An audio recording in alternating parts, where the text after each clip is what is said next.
कक्षा 12 हिंदी अनिवार्य में हम लोग व्यवहारिक व्याकरण एवं रचना जो 16 अंकों की है उसमें अलंकार टॉपिक पर डिस्कस कर रहे थे। उस पर हमारी चर्चा चल रही थी। अलंकार के जो प्रश्न आते हैं आपके प्रश्न पत्र में, वो लगभग 2 नंबर का तो एक अकेला प्रश्न आता है जिसमें आपसे अलंकार पूछा जाता है, पंक्ति दे दी जाती है और कहा जाता है कि इसमें अलंकार पहचानिए और उसको स्पष्ट करें। और इसके अलावा जो व्याख्या के प्रश्न आते हैं उसमें भी हमें अलंकार वगैरह भाव पक्ष कला पक्ष देते समय उनकी व्याख्या करते समय हमें अलंकार बताने होते हैं। तो अलंकारों का ज्ञान होना साहित्य के विद्यार्थी को भी और हिंदी जो पढ़ रहे हैं उनको आवश्यक है। तो उसके अंतर्गत हमने लिया था कि अलंकार की परिभाषा क्या है। अलंकार के 2 प्रमुख भेद शब्दालंकार और अर्थालंकार की जानकारी हमने पिछले सत्र में ली। अब हम आते हैं शब्दालंकार के प्रमुख भेद। पहले तो हमने पढ़े अलंकार के 2 भेद, शब्दालंकार और अर्थालंकार। अब हम उन जो भेद हैं उनके भी वापस उपभेद पढ़ेंगे। तो सबसे पहले चलते हैं हम शब्दालंकार के प्रमुख भेद। वैसे तो बहुत सारे अलंकार होते हैं पर जो मुख्य आपके जो काम आते हैं वो है अनुप्रास अलंकार, श्लेष, यमक और वक्रोक्ति। इसमें 3 ये ज्यादा आते हैं आपके पाठ्य पुस्तक में, अनुप्रास, श्लेष और यमक। एक एक करके लेंगे हम। सबसे पहला अनुप्रास अलंकार। अनुप्रास अलंकार में क्या होता है, परिभाषा क्या है इसकी? जहां काव्य अर्थात कविता में वर्णों की आवृत्ति एक से अधिक बार यानी शब्दों के एक ही स्थान पर हो, चाहे उसमें स्वरों की समानता हो या विषमता, अनुप्रास अलंकार कहते हैं। सीधी सीधी बात अगर हम कहें तो वर्ण क्या हो रहे हैं, यहाँ पर दोहराए जा रहे हैं, एक से अधिक बार आ रहे हैं, तो वो कौन सा हो जाता है अलंकार की सीधी सीधी पहचान। सबसे सरल अलंकार कौन सा अलंकार? अनुप्रास अलंकार। लगभग ये अलंकार तो हर पंक्ति में आपको लगभग मिलेगा ही मिलेगा। अब इसका उदाहरण अगर हम देखें तो एक पंक्ति देखते हैं, कानन कठिन भयंकर भारी। अब यहाँ देखो क और क की पुनरावृत्ति हुई, भ और भ की पुनरावृत्ति, तो वर्ण की आवृत्ति हुई क वर्ण की और भ वर्ण की। तो कौन सा अलंकार हो गया यहाँ पर? अनुप्रास अलंकार। दूसरी पंक्ति, दूसरा हम उदाहरण देखें तो सेवक सचिव सुमंत बुलावे। अब यहाँ 2 से ज्यादा बार हो रही है आवृत्ति स।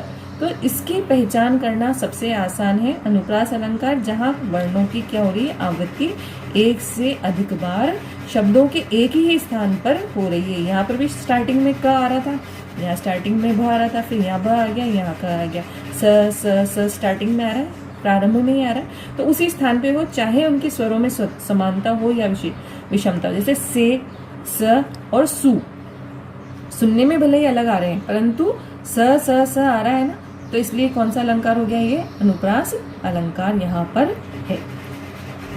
दूसरा अलंकार श्लेष। श्लेष अलंकार। श्लेष का अर्थ है चिपकना। परिभाषा पढ़ रही हूं मैं। श्लेष का अर्थ है चिपकना, जहां एक ही शब्द में एक बार प्रयुक्त होने पर 2 या अधिक अर्थ चिपके रहने से अर्थ है छिपे होते हैं, वहां कौन सा अलंकार हो जाता है? श्लेष अलंकार हो जाता है।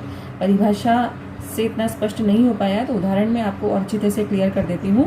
क्या कह रहा है वो कि शब्द तो एक ही बार आ रहा है परंतु उसके अर्थ क्या निकल रहे हैं? एक से अधिक निकल रहे हैं। जैसे दोहा है रहीम जी का, रहीमन पानी राखिए बिन पानी सब सून, पानी गए न उबरे मोती मानस चून।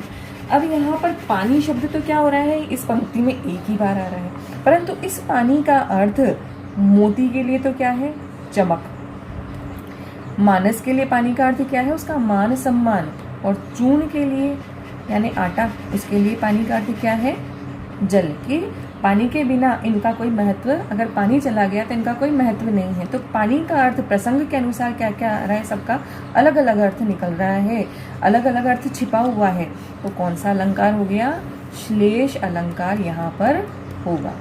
शब्द एक ही बार आ रहा है परंतु उसका अर्थ क्या निकल रहा है? अलग अलग निकल रहा है, इसलिए कौन सा अलंकार? श्लेष। एक और उदाहरण देखते हैं हम। सुवर्ण को ढूंढत फिरे कवि कामी अरु चोर। अब सुवर्ण मतलब अच्छा वर्ण है ना, किसके लिए? कवि के लिए। कवि को अच्छे अच्छे अक्षर चाहिए होते हैं अपनी कविता की रचना करने के लिए। कामी व्यक्ति जो आनंद भोग में रहना चाहता है उसको क्या चाहिए? सौंदर्य, सुवर्ण, अच्छा रंग रूप, है ना, यानी कि सौंदर्य की आवश्यकता है। और सुवर्ण, चोर के लिए इसका अर्थ क्या हो गया? स्वर्ण। तो शब्द एक ही आया, सुवर्ण, और उसके लिए कवि, कामी और चोर तीनों के लिए अर्थ क्या हो गया? प्रसंग के अनुसार अर्थ क्या हो गया? अलग अलग हो गया। इसलिए कौन सा अलंकार है यहाँ पर? श्लेष अलंकार। तीसरा जो शब्द अलंकार है वो है यमक अलंकार। यमक अलंकार में क्या होता है? दोनों में थोड़ा सा अंतर जो आपको ध्यान में रखना है, श्लेष का और यमक का। पहले हम इसकी परिभाषा देखते हैं, फिर मैं अंतर भी बताऊंगी कि क्या होता है। यमक अलंकार की परिभाषा: जब एक ही शब्द दो या अधिक बार प्रयुक्त होता हो और उसका अर्थ हर बार भिन्न भिन्न हो, तब कौन सा अलंकार है? यमक अलंकार है। जैसे कनक कनकते 100 गुनी, मादकता अधिकार, है ना। पहले भी हमने अनुप्रास में भी ये देखा था, वहां तो वर्णों की आवृत्ति बोल रहे थे। यहाँ हम यमक के लिए क्या कह रहे हैं कि शब्द तो दो से अधिक बार प्रयुक्त हो रहा है, उसका हर बार अर्थ क्या निकल रहा है? अलग अलग निकल रहा है। तो एक कनक का अर्थ तो यहाँ पर क्या है? स्वर्ण है। और एक कनक का अर्थ क्या है? धतूरा।